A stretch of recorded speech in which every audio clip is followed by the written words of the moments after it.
আল্লাহ এই আয়াতে বলেছেন, মা কানা মুহাম্মাদুন আবা আহাদিম মির রিজালিকুম লাউ লাম আখতিম বি মুহাম্মদ সাল্লাল্লাহু আলাইহি ওয়াসাল্লাম আন-নুবুওয়াহ লাজালতু লাহু ইবনান ইয়াকুনু বাদাহু নবী। ও মানব জাতি, সরকার তো আমরাই বানাই, সরকার তো আমরাই বসাই, সরকার তো আমরাই নামাই। মনে রেখো মুসলমান, কি আওয়ামী লীগ কি বিএনপি কি জাতীয় পার্টি কি জামাত, তোমাদেরকে মনে রাখতেই হবে আমাদের জীবন দর্শনের মূল মন্ত্র একটাই, ব্যক্তির চেয়ে দল বড়, দল থেকে দেশ বড়, দেশ থেকে আমার জীবন বড়, জীবন থেকে আমার ঈমান বড়, ইসলাম বড়। আমার ঈমান ও ইসলামের অধিকার রক্ষায় জীবন দিতে কারা কারা প্রস্তুত, হাত তুলে দেখা। নতুবা বাংলাদেশে যদি ইসলামী রাষ্ট্র ব্যবস্থা কায়েম হয়ে যায়, মিছিল মিটিং এর প্রয়োজন হবে না। কাদিয়ানীদেরকে যেখানেই পাওয়া যাবে শরিয়া আদালতের আইনে তাদের গল্লা উড়িয়ে দেওয়া হবে। এখানেই এসে আমরা মনে করি ৭১ দেশ স্বাধীন হয়েছে, আমরা পরাধীনই রয়ে গেছি। নতুবা কাফের মুশরিকদের বিরুদ্ধে আইন পাশ করতে মিছিল মিটিং এর প্রয়োজন হবে কেন? জাতীয় সংসদে ৩ শতাধিক সংসদ সদস্যের অধিকাংশই তো মুসলমান দাবিদার। তারা নিজের ইমানি দাবিতেই সংসদে দাবি তোলা উচিত, কাদিয়ানীদেরকে রাষ্ট্রীয়ভাবে অমুসলিম ঘোষণার দাবি আদায় করতে হবে। সেজন্য রাজপথে মিছিলের কোনো প্রয়োজন ছিল না। যেহেতু দাবি আদায় হচ্ছে না, সেজন্য আমরাও শুধু মিছিল নয়, আজ থেকে শপথ হবে বুকের তাজা রক্ত ঢেলে দিয়ে হলেও সোনার বাংলায় কাদিয়ানীদেরকে রাষ্ট্রীয়ভাবে অমুসলিম ঘোষণার দাবি আদায় করেই ছাড়বো ইনশাআল্লাহ। প্রশাসনের পক্ষ থেকে মাঝে মধ্যে বলা হয় কে মুসলিম কে কাফের, তা বলার আপনারা কে? কারা কাফের কারা মুসলিম আমরা বলি না, আল্লাহর ফতুয়াটা আমরা জনগণকে শোনাই। তাহলে আমরা পাল্টা প্রশ্ন করি, কে রাষ্ট্রদ্রোহী কে রাষ্ট্রদ্রোহী না আপনি বলার কে? যদি সংবিধান মোতাবেক বলা যায় কে রাষ্ট্রদ্রোহী আর কে রাষ্ট্রদ্রোহী নয়, তা আল্লাহর কোরআন দিয়ে বলা যায় কে কাফের কে মুশরিক কে মুসলিম, ঠিক কিনা বলেন? ২, নিরপেক্ষ বলতে কিছু নাই। যে হিজরা এও নিরপেক্ষ হইতে পারে না, তারও একটা পক্ষ নিতে হয়, কারণ কুত্তার বাচ্চা কয়েকটা থাকলে পরিবেশ নষ্ট করে দেয়। আমি মুন্সিগঞ্জের জনসমুদ্র থেকে সরকারকে উদাত্ত ভাবে জানাচ্ছি, মনে রাখবেন কাদিয়ানীদেরকে অমুসলিম ঘোষণার দাবিতে পাকিস্তানে 10,000 মুসলমান রক্ত দিয়েছে, প্রয়োজনে বাংলাদেশে 10 লক্ষ মুসলমান রক্ত দেওয়ার জন্য শপথ নেবে ইনশাআল্লাহ।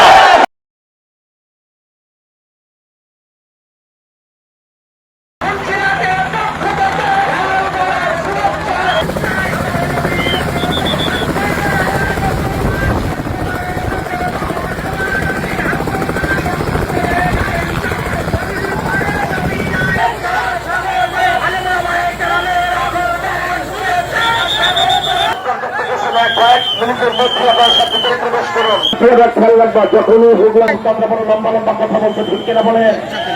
কিন্তু এক ডক্টর আনাতুল্লাহ আব্বাসের অনলাইন টকশোতে ওদের মাথা ভেঙে ঘুরিয়ে দিয়েছিলেন, আল্লাহু আকবার। এবং ডক্টর জাহুল্লাহর মতো লোককে তিনি কোরআন শরীফ সবক ধরাই দিয়েছেন, আল্লাহু আকবার।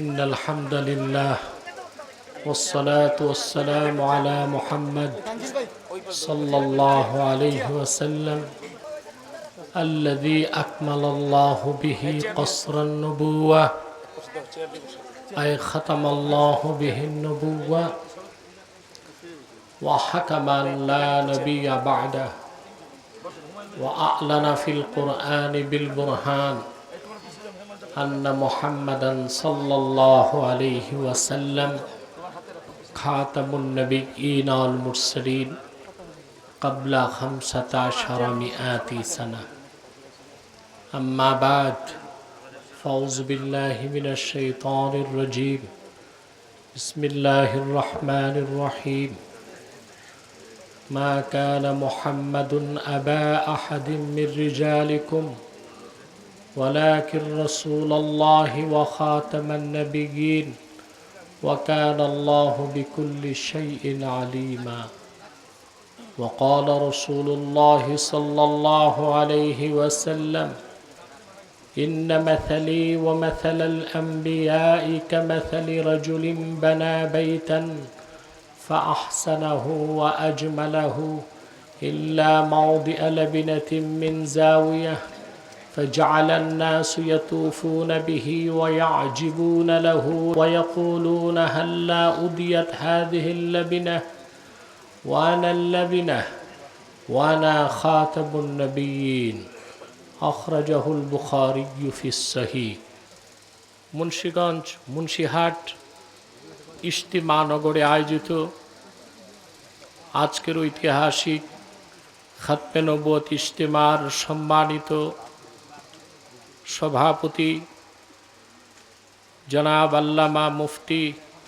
নূর হোসেন নুরানি পীর সাহাব মুন্সিগঞ্জ, উপস্থিত দক্ষিণবঙ্গের সংগ্রামী নেতা জনাব আল্লামা খলিলুর রহমান নেসারাবাদী, উপস্থিত উলামায়ে কেরাম, তুলাবায়ে এজাম, বিভিন্ন প্রান্ত থেকে প্রচণ্ড গরমে দুপুরবেলা আজকের এই ইমানি দাবিতে যারা একত্রিত হয়েছেন তাদের সকলকে অন্তরের অন্তঃস্থল থেকে জ্ঞাপন করছি মুবারক। সবটুকুন শুকরিয়া আল্লাহ সুবহানাহু ওয়া তাআলার জন্যে, যিনি আজকের এই সংগ্রামী সমাবেশে আমাদেরকে আসার বসার তৌফিক দয়া করে ভিক্ষা দান করেছেন। সম্মানিত সুধী, ওজুদ কুঠি তার চেয়ে অনেক বেশি দরুদ ও সালাম আল্লাহর আখিরি নবী, বিশ্বসভার সভাপতি, সকল নবী রসুলগণের মাথার তাজ, শামসুল হিদায়াত, বদরুদ্দুজা, সৈয়দুস সাকালাইন, ইমামুল মুরসালিন, খাতামুন নবিয়্যিন অল মুরসালিন, আফতাবে নবুওয়ত, শাহনশাহে রিসালত, সরকারে দো জাহাঁ, সুলতানুল মদিনা, নবিয়ুল আম্বিয়া, হুজুরে আকরম, নূরে মুজাসসম মুহাম্মদ মুস্তাফা সাল্লাল্লাহু আলাইহি ওয়াসাল্লামের উপর আল্লাহ পাক যাকে আজ থেকে ১৫০০ বছর আগে সর্বশ্রেষ্ঠ এবং সর্বশেষ নবী ও রাসূল হিসেবে প্রেরণ করেছেন, যার পরে আজ পর্যন্ত পৃথিবীতে অবশ্যই কোনো প্রকার নবী কিংবা রাসূল অবশ্যই আসে নাই, অবশ্যই এখনো নাই, অবশ্যই কিয়ামত পর্যন্ত আসবে না। খাতমে নবুয়ত আন্দোলনের তাৎপর্য ব্যাখ্যা আপনারা খুব ভালো করেই অবগত আছেন। আজকে আমি যে বিষয়টি আলোকপাত করব, আমরা তো জানি কাদিয়ানীরা নিঃসন্দেহে অমুসলিম এবং কাফের, দলিল প্রমাণেও জানি, আবার বিনা দলিলও এ কথা আমরা হাজারবার বলবো কাদিয়ানীরা কাফের এবং অমুসলিম, এবং তারা যে কাফের এতে যে সন্দেহ করবে সেও তো কাফের। আমাদের এখন একটি সিদ্ধান্তে পৌঁছতে হবে, আর কত যুগ আন্দোলন হবে? আন্দোলন তো ৫০ বছর যাবৎ হচ্ছে বাংলাদেশে। আন্দোলনেই আমাদের সময় পার হবে, না আমাদের চূড়ান্ত এজেন্ডা ঘোষণা করতে হবে? কাদিয়ানীদেরকে রাষ্ট্রীয়ভাবে অমুসলিম ঘোষণার দাবি বাংলাদেশে আদায় করতেই হবে, এবং বর্তমান সরকারের বর্তমান মেয়াদের মধ্যেই সেই দাবি আদায় করতে হবে।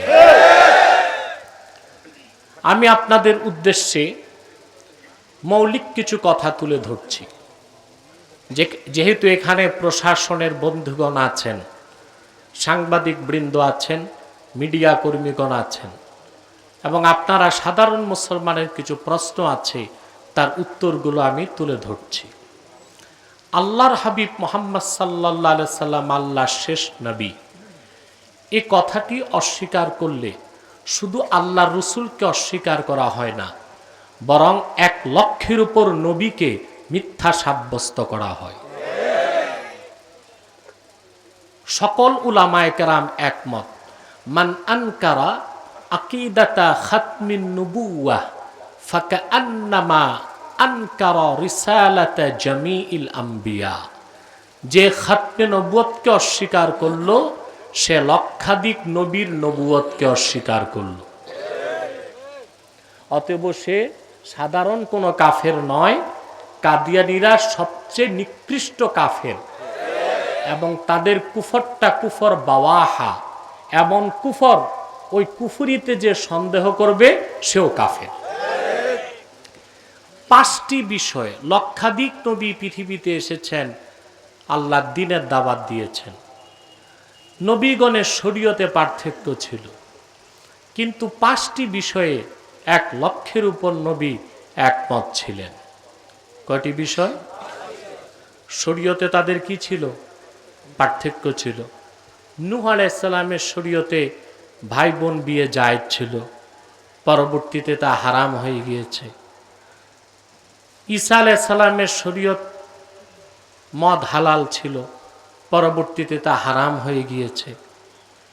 ইউসুফ আলাইহিস সালামের শরীয়তে ব্যক্তি ব্যক্তিকে সাজদা করতে পারত, পরবর্তীতে তা হারাম হয়ে গিয়েছে। নবীগণের কনস্টিটিউশন বা সংবিধানে পার্থক্য ছিল, কিন্তু 5টি বিষয়ে লক্ষাধিক নবী রসুল একমত ছিলেন। যে 5টি বিষয়ে লক্ষাধিক নবী রসুলগণ একমত ছিলেন, তার প্রথমটি হলো আকিদাতুল ওয়াহদানিয়াহ, আল্লাহর একত্বের বিশ্বাস। আল্লাহ এক, আল্লাহর একত্বে কারো শরীক নেই। এই বিষয়টিতে লক্ষাধিক নবী রসুল একমত ছিলেন। এই বিষয়টি তারা নিজ নিজ জাতিকে প্রচার করেছেন। দ্বিতীয় যে বিষয়ে লক্ষাধিক নবী রসুল একমত ছিলেন, তা হলো রিসালাতু নবিয়িনা মুহাম্মদ সাল্লাল্লাহু আলাইহি সাল্লাম।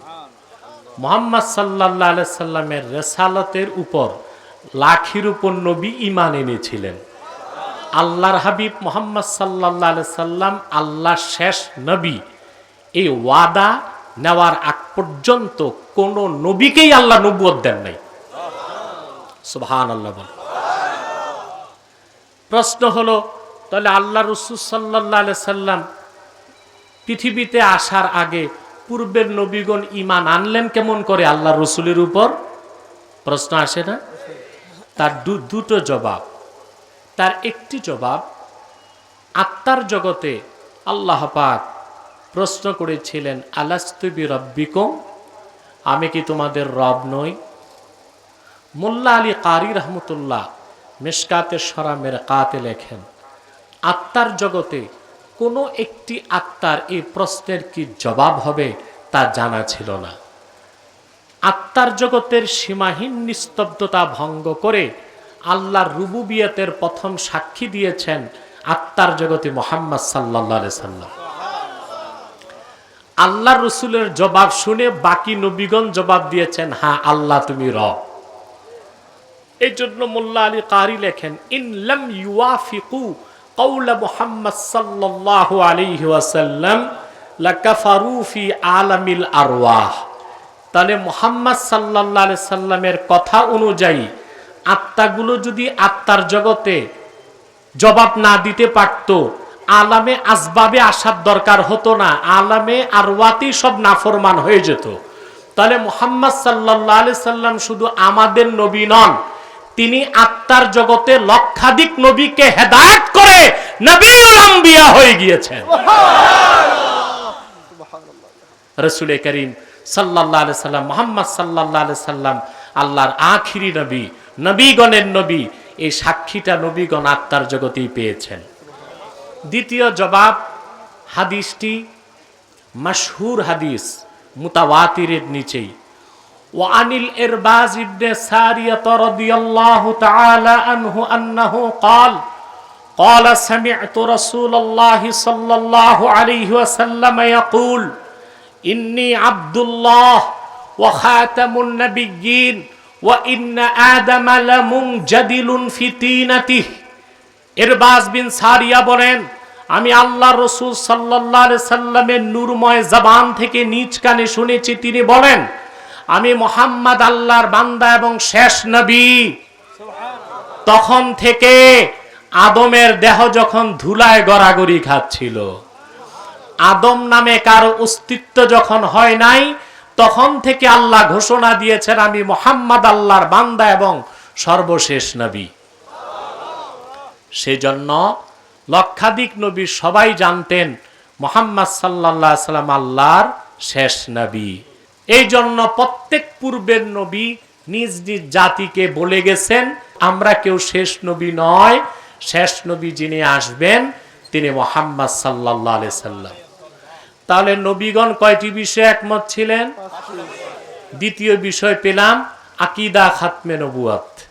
সকল নবী আল্লাহর তাওহীদের ঘোষণা করেছেন, সকল নবী মুহাম্মদ সাল্লাল্লাহু আলাইহি সাল্লামের খাতমে নবুয়তের ঘোষণা দিয়েছেন। তৃতীয় যে বিষয়ে সমস্ত নবী রাসূলগণ একমত ছিলেন তা হচ্ছে আখিরাতের বিশ্বাস। চতুর্থ যে বিষয়ে সমস্ত নবী রাসূল একমত ছিলেন তা হচ্ছে ইবাদত লিল্লাহি ওয়াহদা, দাসত্ব বা গোলামি একমাত্র আল্লাহর জন্য।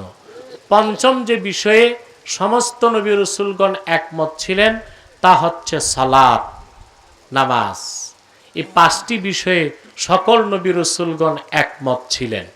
সেই পাঁচটির অন্যতম মৌলিক বিশ্বাস হলো খাতমে নবুয়তের বিশ্বাস, অর্থাৎ মুহাম্মদ সাল্লাল্লাহু আলাইহি সাল্লাম আল্লাহর শেষ নবী, ওনার পরে কোনো নবী নাই, ওনার পরে কোনো রাসূল নাই।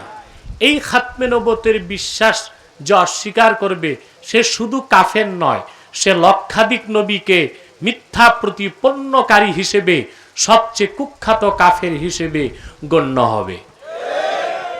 কথাটি বুঝতে পেরেছেন? এবার আসেন, যারা খাতমে নবুয়তকে বিশ্বাস করবে না তারা শুধু অমুসলিম নয়, কুখ্যাত কাফের কেন? ভালো করে বুঝার চেষ্টা করেন। কুখ্যাত কাদিয়ানীরা কিছু অপব্যাখ্যা দিচ্ছে আমাদের প্রশাসনকে, কিছু অপব্যাখ্যা দিচ্ছে জাহেল মানুষকে। এই অপব্যাখ্যার কোনো সুযোগ নাই, কারণ খাতমে নবুয়তের বিষয়টা এত স্পর্শকাতর। ইমাম আজম আবু হানিফা তার কিতাবে লিখেছেন, কেউ যদি মিথ্যা নবুয়ত দাবি করে আর কোনো মুসলমান যদি তার সাথে বহস করতে যায়, যদি বলে তুমি যে নবী তার প্রমাণ দাও, যে প্রমাণ চাইবে সেও কাফের হয়ে যাবে। কারণ মুহাম্মদ সাল্লাল্লাহু আলাইহি সাল্লাম আল্লাহর শেষ নবী, এই ব্যাপারে তো কোরআনই সবচেয়ে বড় প্রমাণ। 3000-এর উপর মুতাওয়াতির হাদিস আছে, ইজমায়ে সাহাবা আছে, ইজমায়ে উম্মত আছে। সেখানে নতুন করে প্রমাণ চাওয়ার উদ্দেশ্য কোরআন হাদিসের প্রমাণকে সন্দেহ করা। এই জন্য যে প্রমাণ চাইব সেও কি হবে? কাফের হবে। সেজন্য আমি বাংলাদেশে কাদিয়ানি যেগুলো আছে মৌলবী, এগুলো তো মৌলবী বলা যায় না, এগুলো তো ব্রাহ্মণ থেকেও খারাপ, কারণ কুখ্যাত কাফের। এদেরকে বলেছি 24 ঘন্টার যে কোনো ঘন্টার প্রতি মিনিটে বাংলাদেশের যেখানে তারা বসতে চায় আমি প্রস্তুত আছি একটি বিষয় প্রমাণ দিতে, কাদিয়ানীরা শুধু কাফের না, সবচেয়ে কুখ্যাত কাফের। এই বিষয়ে বহস চলবে, অন্য বিষয়ে বহস চলবে না। এই একটা বিষয়ে বহস চলবে কুখ্যাত কাদিয়ানীদের সাথে। নারায়ণগঞ্জে গত বছর হেফাজত ইসলামের পক্ষ থেকে মহাসম্মেলন হয়েছিল, আপনারা দেখেছেন। তারপর তাহরিকে খাতমে নবুয়তের ব্যানারে সম্মেলন হয়েছে, লক্ষ লক্ষ লোক হয়েছে। তখন কাদিয়ানী কিছু পুরোহিত নারায়ণগঞ্জে গিয়েছিল প্রশাসনের কাছে। তাৎক্ষণিক আমি মানববন্ধন করে আমার লোকজন চ্যালেঞ্জ করেছে, 24 ঘন্টার প্রতি মিনিটের প্রতি সেকেন্ডে আমরা প্রস্তুত আছি প্রমাণ দিতে কাদিয়ানীরা শুধু কাফের না, কুখ্যাত কাফের। একটি বিষয়ে তাদের সাথে বাহাসে আমরা বসতে পারি, দ্বিতীয় অন্য বিষয় নাই যে আমরা বসতে পারি। কথা বুঝতে পেরেছেন? তাহলে আকীদা খাতমে নবুওয়াত আপনারা খুব ভালো করেই বুঝেন। আলহামদুলিল্লাহ বলেন। দেখুন, প্রশাসনের ভাইসহ সাধারণ জনগণের অবগতির জন্য বলছি, পূর্বে নবীর পরে নবী আসার কয়েকটা কারণ ছিল। তার একটি কারণ ছিল, পূর্বে নবী যারাই এসেছেন প্রত্যেকে ছিলেন আঞ্চলিক নবী। কি নবী? এক অঞ্চলে এক নবী আসতেন, আরেক অঞ্চলে আরেক নবী দরকার হতো। আমার নবী, আপনার নবী, সৃষ্টি জগতের নবী মুহাম্মদ সাল্লাল্লাহু আলাইহি সাল্লাম, তিনি আঞ্চলিক নবী না সৃষ্টি জগতের নবী? কুল ইয়া আইয়ুহান নাস ইন্নী রাসূলুল্লাহি ইলাইকুম জামিআ। মুহাম্মদ সাল্লাল্লাহু আলাইহি সাল্লাম, আপনি বলুন, আমি তোমাদের সমগ্র মানব জাতির জন্য আল্লাহর রাসূল হিসেবে এসেছি। নবীর পরে নবী আসার কারণ ১৫০০ বছর আগে শেষ। নবীর পর নবী আসার দ্বিতীয় কারণ হতো, আল্লাহর পক্ষ থেকে নবীগণ যে নির্দেশনা আনতেন পরবর্তীতে তা বিকৃত হয়ে যেত, নষ্ট হয়ে যেত। ঠিক কিনা? এই জন্য আরেক নবী দরকার হতো নতুন কিতাব বা সহিফা আনার জন্য। আল্লাহ তাআলা ইসলামের মূল সনদ কোরআন কারীম তার হাবিব মুহাম্মদ সাল্লাল্লাহু আলাইহি ওয়াসাল্লামের মাধ্যমে আমাদেরকে দিলেন। কোরআন হেফাজতের দায়িত্ব মানুষকে দিবেন না আল্লাহ নিজের হাতে রেখেছেন? ইন্না নাহনু নাযালনা যিকরা ওয়া ইন্না লাহু লাহাফিজুন। নিশ্চয় কোরআন আমি নাজিল করেছি, নিশ্চয় কোরআন হেফাজতের দায়িত্ব আমি আল্লাহর। ১৫০০ বছর আগ থেকে আজ অবধি আল্লাহর কোরআনের কোন একটি বাক্যের, কোন একটি শব্দের, কোন একটি অক্ষরের পরিবর্তন হয় নাই। ঠিক কিনা বলেন? অতএব নবীর পর নবী আসার কারণ ১৫০০ বছর আগে শেষ। ৩, নবীর পর নবী আসার তৃতীয় কারণ, যেটা ইমাম রাজি তাফসীর কবিরে লিখেছেন, এক নবী আসতেন, ইন তারাকা শাইআম মিনান নসিহাতি ওয়াল বায়ান ইয়াস্তাদরিকুহু মান ইয়াতি বাদা। এক নবী যা বাকি রেখে যেতেন, আরেক নবী আসতেন তা পুরা করতে। একজন নবী কিছু বাকি রেখে মারা যেতেন, তো বাকি পুরা করতে নবী লাগতো, নবী আসতো। আমার নবী, আপনার নবী, সৃষ্টি জগতের নবী মুহাম্মদ সাল্লাল্লাহু আলাইহি সাল্লাম কিছু বাকি রেখে গেছে? ১৫০০ বছর আগে আল্লাহর হাবিব যখন বিদায় হজ্জে আরাফাতে উপস্থিত হলেন, ৯ জিলহজ দিনটি ছিল জুমার দিন। আসর নামাজের শেষ সময় মাগরিবের আগে আল্লাহর হাবিব সাল্লাল্লাহু আলাইহি সাল্লাম উষ্টির পিঠে বসা ছিলেন। জিবরিল এসে ওহী নাজিল করলেন আল্লাহর পক্ষ থেকে, আল ইয়াউমা আকমালতু লাকুম দীনাকুম ওয়া আতমামতু আলাইকুম নি'মাতি ওয়া রাদিতু লাকুমুল ইসলাম দীনা। মানব জাতি আজ মুহাম্মদ সাল্লাল্লাহু আলাইহি সাল্লামের রক্ত ঝরা দিন ইসলামকে আমি তোমাদের জন্য পরিপূর্ণ করে দিলাম। তোমাদের উপর আমার নেয়ামতকে পরিসমাপ্ত করলাম। ওয়ারাদিতু লাকুমুল ইসলাম দীনা, আই আখতারতু লাকুমুল ইসলাম দীনান ফাকাত। শুধু দিন ইসলামকে আমি আল্লাহ একমাত্র স্বীকৃতি দিলাম, মনোনীত করলাম। তাহলে দিন ইসলাম পরিপূর্ণ হয়ে গেছে ১৫০০ বছর আগে। সেজন্য নবীর পর নবী আসা সকল কারণ ১৫০০ বছর আগে শেষ। মুহাম্মদ সাল্লাল্লাহু আলাইহি ওয়াসাল্লাম আল্লাহর সর্বশেষ নবী ও রাসূল। আল্লাহ পাক সেজন্য কোরআনে ঘোষণা করেছেন, মা কানা মুহাম্মাদুন আবা আহাদিম মির রিজালিকুম। মুহাম্মদ সাল্লাল্লাহু আলাইহি সাল্লাম তোমাদের প্রাপ্তবয়স্ক কোনো পুরুষের পিতা নন। আমরা তো জানি রাসূলুল্লাহর ছেলে সন্তান ছিল, ছিল না? বলেন। তাহলে আল্লাহ কেন বললেন মুহাম্মদ সাল্লাল্লাহু আলাইহি সাল্লাম তোমাদের প্রাপ্তবয়স্ক কোনো পুরুষের পিতা নন? কেন বললেন? প্রশ্ন আসে না? রাসূলুল্লাহর একজন ছেলে সন্তানকে আল্লাহ বালেগ হইতে দেন নাই, বালেগ হওয়ার আগে তুলে নিয়েছেন। কেন? রাসূলুল্লাহর একজন সন্তানও আল্লাহ রাখলেন না কেন? রাসূলুল্লাহ কি কষ্ট পান নাই? রাসূলুল্লাহ আল্লাহর কাছে চেয়ে কি রাখতে পারতেন না একটা সন্তান? কথা বলেন। আমি খুব অসুস্থ, 6 দিন যাবৎ বাংলাদেশে কোনো প্রোগ্রামে যাই নাই। আজকে আসলাম এখানে, আজকে এসেছি অসুস্থতার পর। অসুস্থতা নিয়েই আল্লাহ আমাকে শক্তি দিয়েছেন, আলহামদুলিল্লাহ। আপনাদের জোরে কথা বলতে হবে। আজকে আমি অত জোরে পারবো না, আপনাদের কি জোরে কথা বলতে হবে। কথা খেয়াল করতেছেন? রাসূলুল্লাহ যদি আল্লাহর কাছে কিছু চাইতেন মুখে বলতে হইতো? হাদিসে এসেছে আল্লাহর হাবিব সাল্লাল্লাহু আলাইহি সাল্লাম সাহাবায়ে কেরামকে একদিন বলেছেন, লাউ আরাদতু আন তাসিরাল জিবালু মাইয়া যাহাবান ওয়া ফিদ্দাতান লাসারাত। শোনো সাহাবীরা, যদি আমার মনে চায়, লাউ কুলতু না, মুখে বলার দরকার নেই, লাউ আরাদতু, আমার মনে যদি চায় মক্কা মুকাররমা মদিনা মুনাওয়ারার পাহাড়গুলো সোনার রূপা হয়ে আমার দুই পাশে দৌড়াক, মুখে চালার দরকার হবে না, সোনার রূপা হয়ে সব আমার দুই পাশে দৌড়াতে থাকবে। তো রাসূলুল্লাহ সাল্লাল্লাহু আলাইহি সাল্লামের পরপর সবগুলো ছেলে আল্লাহ তুলে নিলেন। হুজুর ব্যথা পাইলেন, একটা ছেলে রাখতে চাইলেন না কেন? ইবনে আব্বাস তাফসীর করেছেন, আল্লাহ এই আয়াতে বলেছেন, মা কানা মুহাম্মাদুন আবা আহাদিম মির রিজালিকুম লাউ লাম আখতিম বি মুহাম্মদ সাল্লাল্লাহু আলাইহি ওয়াসাল্লাম আন-নুবুওয়াহ লাজালতু লাহু ইবনান ইয়াকুনু বাদাহু নবী।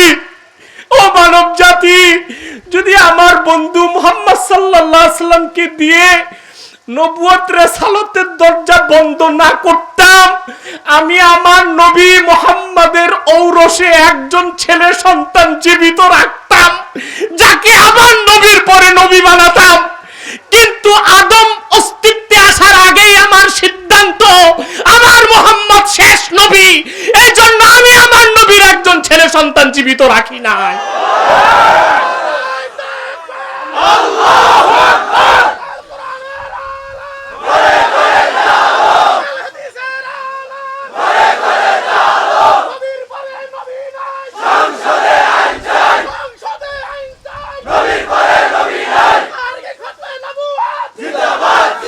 আমার ভাইরা, তাহলে আমরা রাসূলুল্লাহর খাতমে নবুয়তের জন্য কি করলাম? আল্লাহ রাসূল মুহাম্মদ সাল্লাল্লাহু আলাইহি ওয়াসাল্লামের প্রত্যেকটি ছেলে সন্তান আল্লাহ তুলে নিলেন। মানব জাতির মনে ন্যূনতম সন্দেহ যেন না আসে খাতমে নবুয়তের ব্যাপারে। আল্লাহ স্পষ্ট করে দিলেন যে আমি আল্লাহ এক, আমি ছাড়া মাবুদ নাই, মুহাম্মদ সাল্লাল্লাহু আলাইহি ওয়াসাল্লাম শেষ নবী, ওনার পরে কোনো নবী নাই। যদি নবী বানাতাম তাইলে সবার আগে আমি আমার নবী মুহাম্মদ সাল্লাল্লাহু আলাইহি ওয়াসাল্লামের একজন সন্তানকে জীবিত রাখতাম, যাকে নবী বানাতাম। যেহেতু আদম সৃষ্টির আগেই আমার সিদ্ধান্ত চূড়ান্ত হয়ে গেছে, মুহাম্মদ সাল্লাল্লাহু আলাইহি ওয়াসাল্লাম শেষ নবী, শেষ রাসূল, ওনার পরে কোনো নবী নাই, ওনার পরে কোনো রাসূল নাই। এজন্য আমি আমার রাসূল মুহাম্মদ সাল্লাল্লাহু আলাইহি সাল্লামের একজন ছেলে সন্তানকেও জীবিত রাখলাম না। আল্লাহ এতটুক বলে ক্ষান্ত হন নাই, আরো স্পষ্ট করে দিলেন, ওয়ালাকির রাসূলুল্লাহ, বরং তিনি আল্লাহর রাসূল। তার মানে ওনার ঔরসজাত একজন ছেলে সন্তান রাখি নাই, কিন্তু সমস্ত উম্মত আমার রাসূলের রূহানি সন্তান। সুবহানাল্লাহ। তারপর একেবারে স্পষ্ট করে দিলেন, ওয়া খাতাবান নাবিয়িন, এবং মুহাম্মদ সাল্লাল্লাহু আলাইহি সাল্লাম সর্বশেষ নবী ও রাসূল, ওনার পরে কোনো নবী নাই, ওনার পরে কোনো রাসূল নাই। খাতাবান নাবিয়িনের ব্যাখ্যা দুনিয়ার কারো করার দরকার নাই, রাসূলুল্লাহ নিজে ব্যাখ্যা করে দিয়েছেন। কিভাবে? আল্লাহর হাবিব সাল্লাল্লাহু আলাইহি ওয়াসাল্লাম নিজে তাফসীর করেছেন। সুবহানাল্লাহ বলবেন না? ইন্না মাসালি ওয়া মাসালাল আম্বিয়া মিন ক্বাবলি, শোনো, নিশ্চয় আমার এবং আমার পূর্বের নবীগণের উদাহরণ হচ্ছে কামাসালি রাজুলিন, একজন ব্যক্তির মতো, বানা বাইতান ফাহসানাহু ওয়া আজমালাহু ইল্লা মাওদিআ লাবিনাতিন মিন জাওিয়া, যেমন একজন ব্যক্তি একটি সুদর্শন ইমারত তৈরি করেছে, ইমারতটাকে কারুকার্য মণ্ডিত করেছে, সুশোভিত করেছে, সৌন্দর্যমণ্ডিত করেছে, একটি ইটের জায়গা বাকি রাখছে। আল্লাহ রাসূল সাল্লাল্লাহু আলাইহি ওয়াসাল্লাম বলেন, লোকজন ঘুরে ঘুরে দেখতে লাগলো আর আশ্চর্য হয়ে বলতে লাগলো, হাল্লা উদিয়াত হাদিহিল লাবিনা, হায়, এই একটা ইটের জায়গা যদি পূরণ হইতো ইমারতটা পরিপূর্ণ হয়ে যেত। আল্লাহর হাবিব বলেন, শোনো, ফাআনাল্লাবিনা, সে আল্লাহ তাআলা লাখের উপর নবী দিয়া নবুয়তের ইমারত তৈরি করছেন, একটা জায়গা খালি ছিল, আমি মুহাম্মদ সাল্লাল্লাহু আলাইহি ওয়াসাল্লামকে শেষ নবী হিসেবে প্রেরণ করে নবুয়তের ইমারতকে পরিপূর্ণ করেছেন। অতএব খাতমে নবুয়তের অন্য কোনো ব্যাখ্যার কোনো সুযোগ নাই, কোনো সুযোগ নাই। আলহামদুলিল্লাহ বলেন। তাহলে এবার আসেন খাতমে নবুয়তের ব্যাপারে আমাদের এখন করণীয় কি, এই দিক ও নির্দেশনা আমি দিচ্ছি। সরকারের কি করার আছে আর আমাদের কি করার আছে। কিছু কাজ সরকারি, কিছু কাজ দরকারি। দরকারিটা করব আমরা, সরকারিটা করবে সরকার, ঠিক কি না? কিছু কাজ কি সরকারি, কিছু কাজ দরকারি। কিন্তু সরকার আমাদের প্রতিপক্ষ নয়, তারাও তো মুসলমান। মিস আন্ডারস্ট্যান্ডিং, ভুল বুঝাবুঝি আছে। বড় বড় নাস্তিকরা যদি আমাদের কাছ থেকে বুঝ পায়, সরকার কেন পাবে না? সরকার তো আরো আগেই পাবে, ঠিক কিনা বলে? প্রিয় ভাই বন্ধুগণ, এখন আসেন খাতমে নবুয়তের আন্দোলন কেন করবেন। তাহরিকে খাতমে নবুয়ত বাংলাদেশ প্রায় 14 বছর যাবৎ সারা দেশে আন্দোলন করে যাচ্ছে।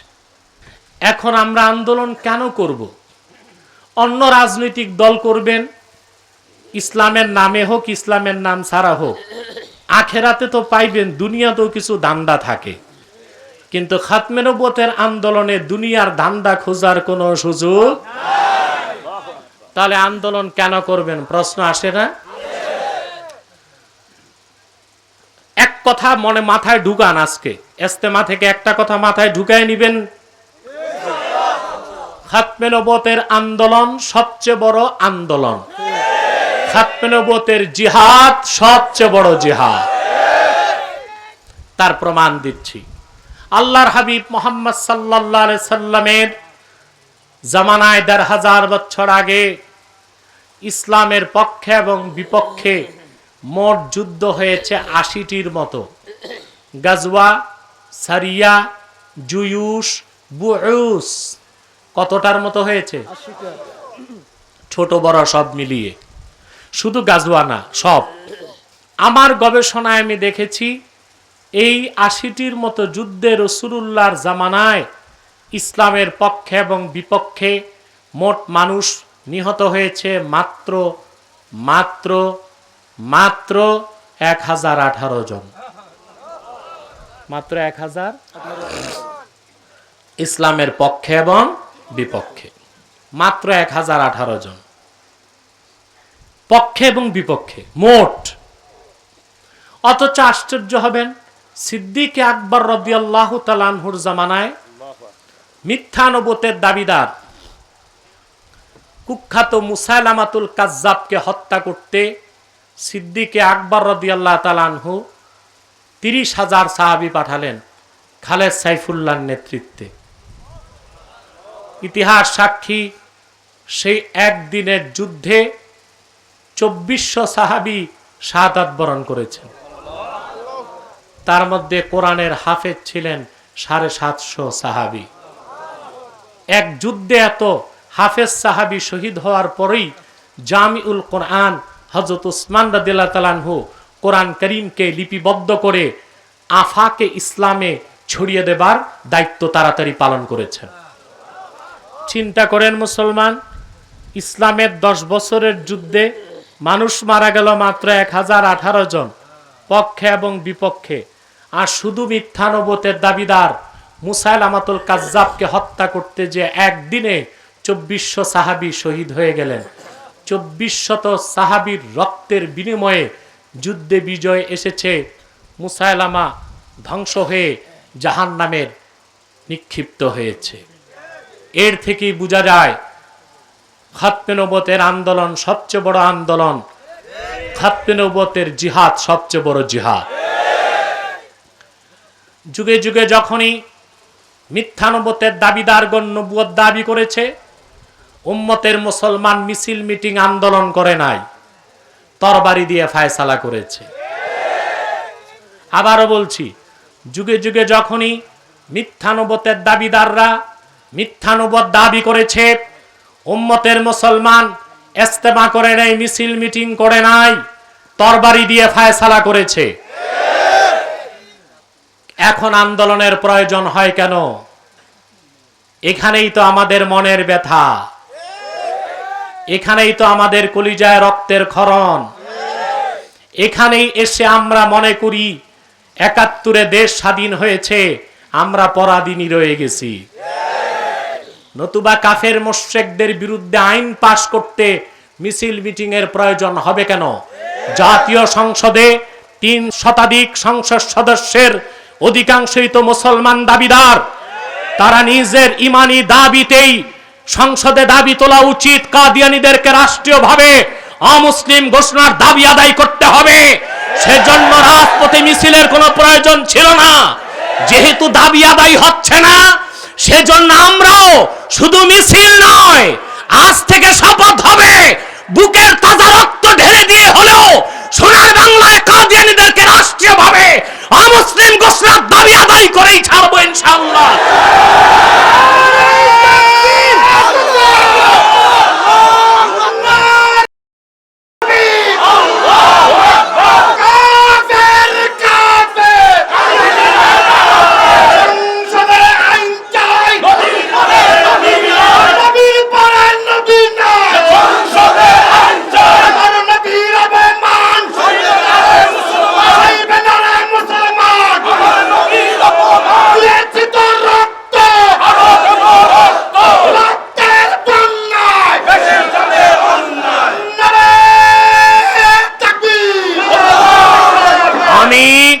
মুন্সিগঞ্জের জনসমুদ্র থেকে সরকারকে উদাত্তভাবে জানাচ্ছি, মনে রাখবেন, কাদিয়ানীদেরকে অমুসলিম ঘোষণার দাবিতে পাকিস্তানে 10,000 মুসলমান রক্ত দিয়েছে, প্রয়োজনে বাংলাদেশে 10 লক্ষ মুসলমান রক্ত দেওয়ার জন্য শপথ নেবেন ইনশাআল্লাহ।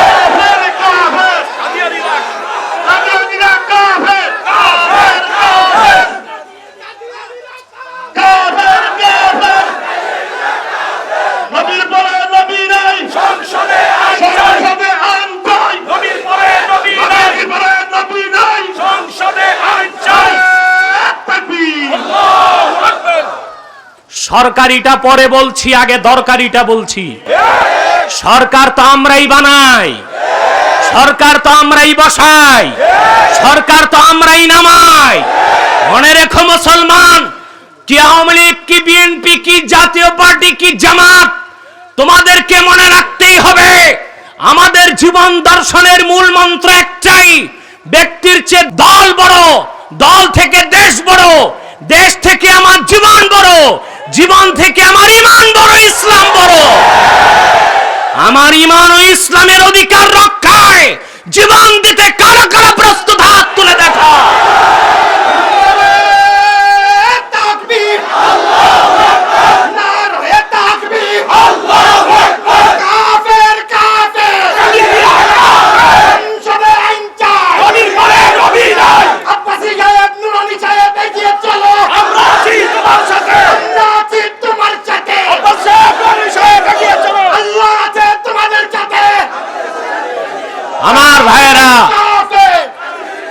আমার ভাইরা, সেজন্য বলি, যুগে যুগে যখনই মিথ্যা নবুয়তের দাবিদাররা বের হয়েছে, উম্মতের মুসলমান তরবারি দিয়ে ফায়সালা করেছে।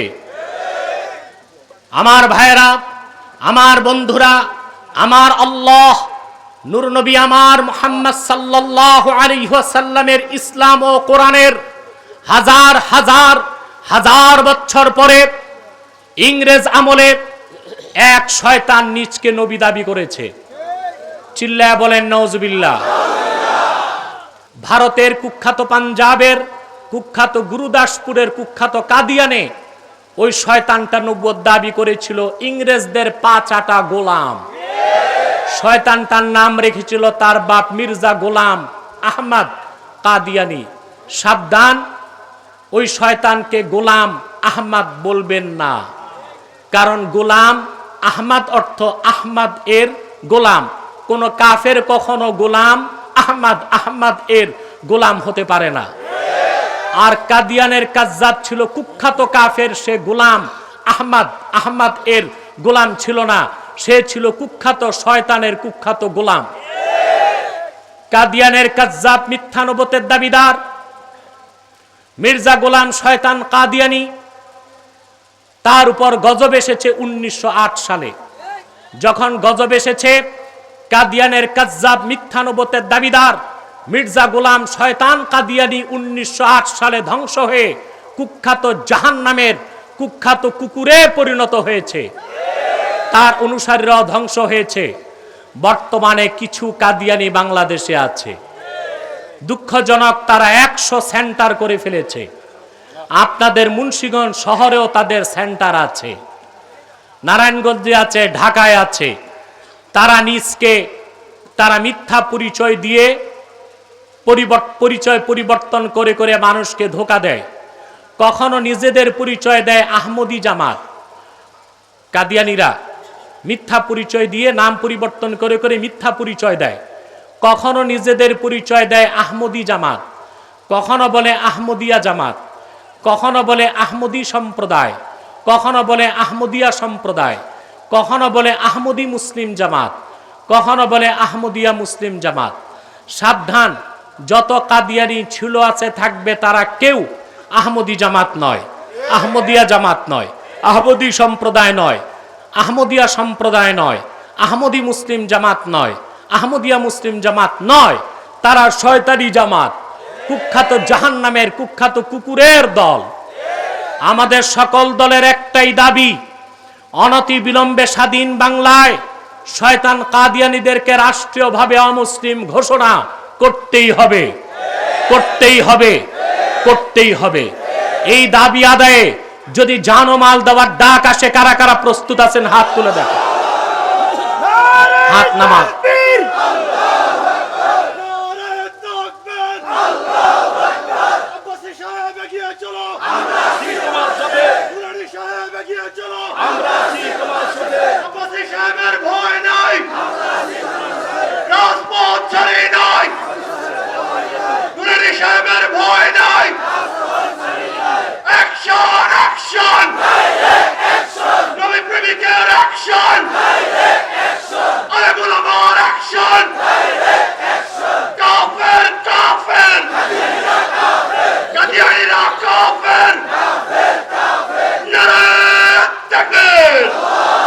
প্রিয় ভাই বন্ধুগণ, এখন কিছু প্রশ্নের জবাব দিচ্ছি। প্রশাসনের পক্ষ থেকে মাঝে মধ্যে বলা হয় কে মুসলিম কে কাফের, তা বলার আপনারা কে? কারা কাফের কারা মুসলিম আমরা বলি না, আল্লাহর ফতুয়াটা আমরা জনগণকে শোনাই। তাহলে আমরা পাল্টা প্রশ্ন করি, কে রাষ্ট্রদ্রোহী কে রাষ্ট্রদ্রোহী না আপনি বলার কে? যদি সংবিধান মোতাবেক বলা যায় কে রাষ্ট্রদ্রোহী আর কে রাষ্ট্রদ্রোহী নয়, তা আল্লাহর কোরআন দিয়ে বলা যায় কে কাফের কে মুশরিক কে মুসলিম, ঠিক কিনা বলেন? 2, আমাকে একবার ঢাকায় এক সেমিনারে প্রথম আলোর এক সাংবাদিক প্রশ্ন করেছে, আপনি যাদেরকে কাফের বলেন তাদের কথা কি ফতুয়ার কিতাবে আছে নাকি, নাম আছে নাকি? আমি বলছি আপনার নাম কি? একটা নাম বলছে। আমি বলছি আপনি মুসলিম? বলে জি। আমি বলছি আপনি যে মুসলিম, আপনার নাম ফতুয়ার কিতাবে আছে? কাফেরকে যদি কাফের বলা না যায়, তো মুসলমানকেও তো মুসলমান বলা যাবে না। কোরআন কারীমে স্পষ্ট সংজ্ঞা দেওয়া আছে কে মুসলিম কে কাফের কে অমুসলিম, ঠিক কিনা? আল্লাহ 3 নামে সূরাই নাজিল করে দিচ্ছেন। মুমিনের নামে সূরা আল মুমিনুন, মুনাফিকের নামে সূরা মুনাফিকুন, কাফেরের নামে সূরা কাফিরুন। 3-এর বাইরে কিচ্ছু থাকতে পারে না। নিরপেক্ষ বলতে কিছু নাই, যে হিজরা এও নিরপেক্ষ হইতে পারে না, তারও একটা পক্ষ নিতে হয়। হিজরা মারা গেলে কোন নিয়মে জানাজা দাফন কাফন? ফিকহের কিতাবে এসেছে পুরুষের মতো বেশি লাগলে পুরুষের নিয়ম, মহিলার মতো বেশি লাগলে মহিলার নিয়ম। তাই নিরপেক্ষ বলতে কোনো কিছু নাই, পক্ষ নিতেই হবে, হয় মুমিন নয় মুনাফিক নয় কাফের। ঠিক কিনা বলেন? এবার আসেন, কাফেরদের পক্ষে দালালি করার মতো কিছু মৌলবীও আছে, হাদিসের অপব্যাখ্যা করে। হাদিসে এসছে, মান সাল্লা সালাতানা ওয়াস্তাকবালা কিবলাতানা ওয়া আকালা যাবিহাতানা ফাযালিকাল মুসলিম। যে আমাদের কিবলা মানলো, যে আমাদের নামাজ পড়লো, যে আমাদের কিবলা মানলো, যে আমাদের গোশত খেলো, সে লোকটি মুসলিম। কিন্তু সে লোকটি যদি ঈমানই না থাকে তাহলেও কি মুসলিম? হাদিসের ব্যাখ্যা কি? হাত্তা লাম ইয়াসদুর মিনহু কুফরুন কাওলান আও ফি'লান আও তাকরীরা। যদি কোনো ব্যক্তির দ্বারা মৌখিক কথায় বা কলমে বা কাজে কুফরি প্রকাশ না পায়, ততক্ষণ তাকে আমরা মুসলিম বলবো, যদি সে নামাজ পড়ে, কিবলা মানে, কোরবানির গোশত খায়। ঠিক কিনা বলে? কিন্তু কেউ নামাজ পড়ে, কোরবানি করে, কিবলা মানে, দাড়ি টুপি আবা কাবা জুব্বা সব আছে, যদি তার দ্বারা ভুলেও কোনো কুফর বের হয়ে যায়, শরীয়তের বিধান অনুযায়ী সে কাফের হয়ে যাবে। হানাফি, শাফি, মালিকি, হাম্বলি চার মাযহাবের ঐক্যমত্যের ফতোয়া, ইন্নাল ইনসানা ইউকাফফারু বিকালিমাতিল কুফরি আও বিল ফিলিল মুজিবিলিল কুফরি ওয়া ইন লাম ইয়ালাম আন্নাহু কুফরুন। চার মাযহাব একমত হয়ে আইন দিয়েছেন, যদি কোনো ব্যক্তির দ্বারা কুফরি কথা উচ্চারিত হয়, লোকটা নামাজ পড়ে, রোজা রাখে, কোরবানি করে, যাকাত দেয়, হজ করে, জিকির ফিকির তাসবিহ তাহলিল সব ঠিক আছে, কিন্তু তার দ্বারা যদি কুফরি কথা বের হয়, ইউকাফফার, তাকে কাফের ফতোয়া দেওয়া হবে। যদি কোনো কাজের দ্বারা কুফরি হয়, তাকে কাফের ফতোয়া দেওয়া হবে। ওয়া ইন লাম ইয়ালাম আন্নাহু কুফরুন, যদি লোকটার জানা নাও থাকে কথাটা কুফরি, কাজটা কুফরি, তারপরও তারে কাফের ফতোয়া দেওয়া হবে। অতএব কাফেরদেরকে বাঁচাবার কোনো সুরত নাই। ঠিক কিনা বলেন? ঠিক কিনা বলেন? হিন্দু, বৌদ্ধ, খ্রিস্টান এরা কাফের, আর কুখ্যাত কাদিয়ানী সম্প্রদায় শুধু কাফের না, কুখ্যাত কাফের। এবার আসেন, বাংলাদেশে যদি ইসলামী শরিয়া আইন থাকতো, কাদিয়ানীদের ক্ষেত্রে বিচার কি হতো? কাদিয়ানীরা শুধু কাফের না, তারা জিন্দিক। জিন্দিক, জিন্দিক বলা হয় এমন ব্যক্তিকে যে স্পষ্ট কুফরিতে লিপ্ত কিন্তু নিজকে মুসলিম দাবি করে। সে কি? আমি বলি না কাদিয়ানীরা শুধু কাফের না, কুখ্যাত কাফের। কেন বলি? যুক্তি দলিলটা দিয়ে দিচ্ছি। হিন্দুরা বাংলাদেশে আছে না? মুসলিম পরিচয় না অমুসলিম পরিচয়? আমাদের সমস্যা আছে। খ্রিস্টানরা কি পরিচয়? অমুসলিম। বৌদ্ধরা কি পরিচয়? ইহুদি তো নাই, থাকলেও পারে দুই চারটা, কারণ কুত্তার বাচ্চা কয়েকটা থাকলে পরিবেশ নষ্ট করে দেয়। কিন্তু এরা আছে কি পরিচয়ে? জোরে বলেন। আমাদের সমস্যা আছে। অমুসলিম অমুসলিমের মতো থাক। এই জন্য হিন্দুরা যে শান্তিতে পূজা করে বাংলাদেশে, ভারতও তো এত শান্তিতে করে না, কারণ আমাদের সরকার তাদের নিরাপত্তা দিছে ভারত সরকারের চেয়ে বেশি। আর আমরা মুসলমান পরম সহিংসু। ভারতের মুসলিম নির্যাতনে আমাদের কলিজায় রক্ত ঝরে, সেই প্রতিশোধ বাংলার হিন্দুর উপর আমরা নেই না। এটা শরীয়ত সমর্থন করে না। একের দোষে অন্যের বিচার শরীয়ত সমর্থন করে না। ঠিক কিনা? তো তারা আছে অমুসলিম পরিচয়, এই জন্য তারা শুধু কাফের। কিন্তু কাদিয়ানীরা তাদের চেয়েও বড় কাফের হইয়া নিজেদেরকে মুসলিম পরিচয় দেয়, এই জন্য তারা জিন্দিক, মানে কুখ্যাত কাফের। আর জিন্দিকের ক্ষেত্রে একমাত্র শাস্তি তাদেরকে হত্যা করা।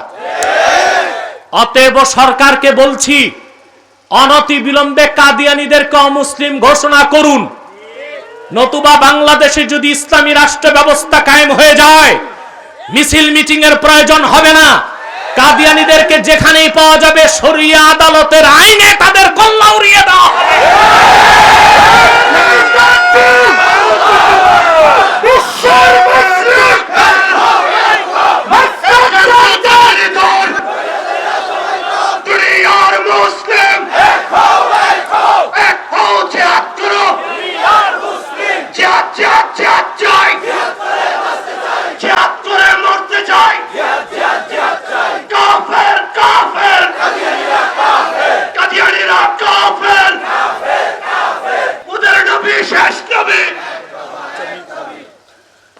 আমার ভাইরা, পরিশেষে আরো কয়েকটি কথা বলে সমাপ্তির দিকে যাচ্ছি। এতক্ষণ আপনারা উপলব্ধি করেছেন কুখ্যাত কাদিয়ানীদেরকে রাষ্ট্রীয়ভাবে অমুসলিম ঘোষণার দাবি আদায় সরকারকে করতে হবে।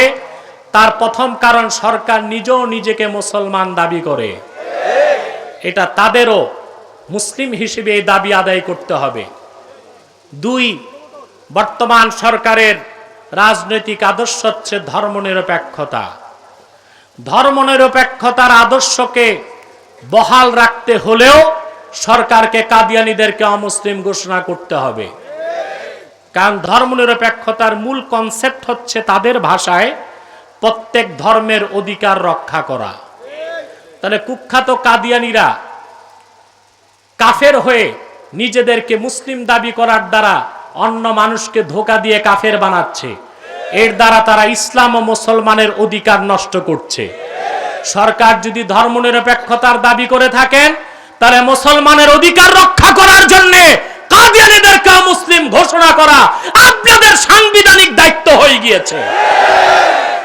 আপনাদের রাজনৈতিক আদর্শকে রক্ষা করতে গেলেও কাদিয়ানীদেরকে রাষ্ট্রীয়ভাবে অমুসলিম ঘোষণা করতে হবে, ঠিক কিনা বলেন? সরকারকে পাশাপাশি বলবো, কাদিয়ানী যত বুদ্ধিজীবী আছে আর পুরোহিত আছে, তারা যেখানে বসতে চায় আপনাদের তত্ত্বাবধানে বসান। তারা শুধু কাফের নয়, কুখ্যাত কাফের, এটা প্রমাণ করে দিতে আমরা প্রস্তুত আছি। তারা যদি বসতে না চায়, তাহলে অনতি বিলম্বে তাদেরকে রাষ্ট্রীয়ভাবে অমুসলিম ঘোষণার দাবি আদায় করে দিন।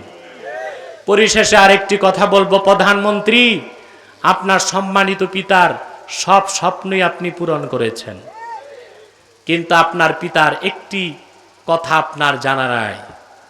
আপনার পিতা বাংলাদেশের ওলামায়ে কেরামের মাথার মুকুট শামসুল হক ফরিদপুরি রহমতুল্লাহর কাছে ওয়াদা করেছিলেন, যদি দেশ স্বাধীন হয়, বঙ্গবন্ধু শেখ মুজিবুর রহমান বলেছিলেন, তাহলে তিনি কাদিয়ানীদেরকে অমুসলিম ঘোষণা করবেন।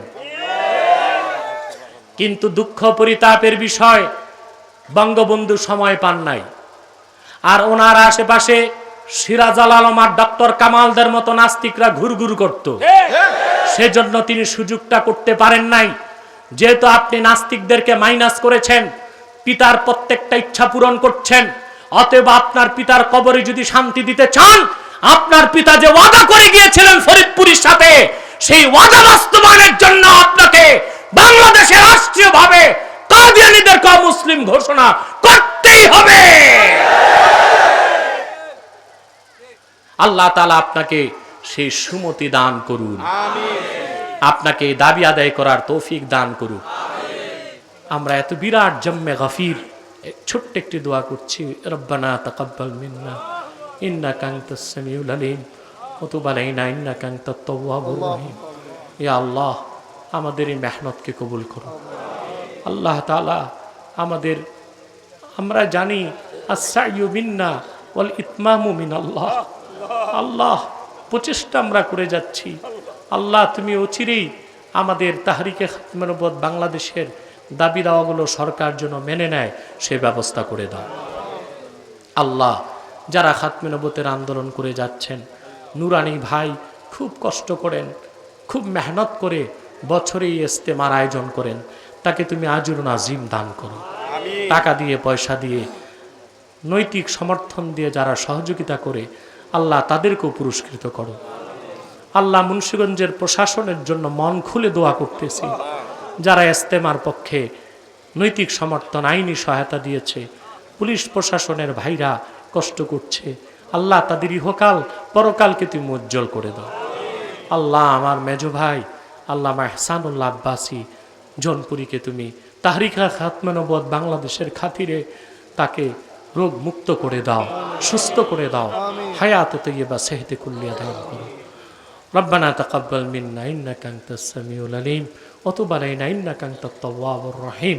ওয়া সাল্লাল্লাহু তাআলা আলান নবিয়িল হাবিব নবিয়িনা মুহাম্মদ নূরিল্লাহ ওয়া আলা আলিহি ওয়া সাহবিহি আজমাইন বিরহমাতিকা ইয়া আরহামার রাহিমিন।